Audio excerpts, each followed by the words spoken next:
जत तालुका संघ येथे श्री गुरुबसव विद्यामंदिर व ज्युनियर कॉलेजमध्ये भारताचा 77वा प्रजासत्ताक दिन 26 जानेवारी 2026 रोजी डॉक्टर बाबासाहेब आंबेडकर व महात्मा गांधी यांच्या प्रतिमेचे पूजन माजी सैनिक अब्बास सय्यद व मुनीर मकानदार यांच्या हस्ते तथा शिवलिंगेश्वर शिक्षण संस्थेचे संस्थापक डॉक्टर आर के पाटील यांच्या उपस्थितीत ध्वजारोहण माजी सैनिक सुभेदार बापू माने यांच्या हस्ते संपन्न झाले।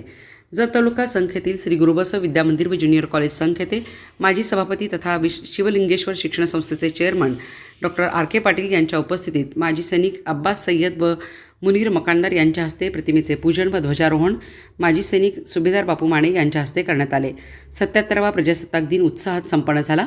प्रजासत्ताक दिनादिवशी औचित्य साधून शाळेतील विद्यार्थ्यांचा सांस्कृतिक कार्यक्रम संपन्न झाला। त्यामध्ये मुलांनी सहभाग घेऊन आपली नृत्यकला, भाषण, गायनकला सादर केली। यावेळी माजी सभापती तथा संस्थेचे चेअरमन डॉक्टर आर के पाटील, मुख्याध्यापिका कविता पाटील, माध्यमिक पतसंस्थेचे चेअरमन किरण पाटील, प्राध्यापक आर बी पाटील, शिक्षण संस्थेचे सचिव अजय बिरादार, राजेंद्र कन्नुरे, माजी प्राचार्य पी बी हिप्परगी, माजी प्राचार्य पी डी बगली, शाळा समितीचे अध्यक्ष मनोहरे पाटील, तम्मा बागेळी, विजय बिरादार तसेच आजी माजी सैनिक, शिक्षक, शिक्षकेतर कर्मचारी, विद्यार्थी, विद्यार्थिनी, पालक व ग्रामस्थ मोठ्या संख्येने उपस्थित होते।